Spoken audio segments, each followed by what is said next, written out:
Hi there, enthusiasts! Welcome back to Evergreen Tech Tips, your go-to channel for all things tech. Today we're tackling a frustrating error that many WordPress users encounter, the dreaded 500 request timeout. But fear not. I'll show you how to fix this error by editing your htaccess file directly from cPanel. Let's dive in. The 500 request timeout error typically means that your server couldn't complete a request within the allotted time.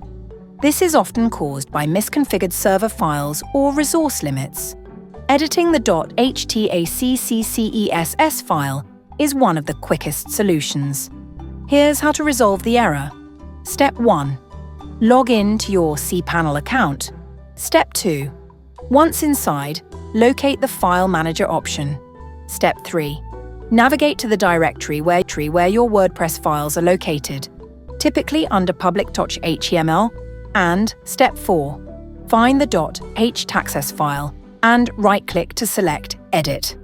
Please note that backup your .htaccess file before editing.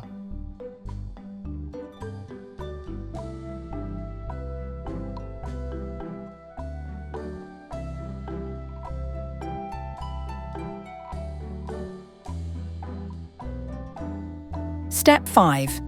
Add the following lines of code to optimize your server's timeout settings. Code is in video description.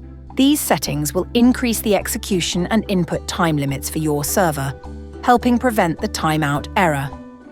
Step 6. Save your changes and close the editor. Now, refresh your website and check if the error has been resolved. If everything is back to normal, congratulations. You've successfully fixed the 500 request timeout error. And that's it for today's episode of Evergreen Tech Tips.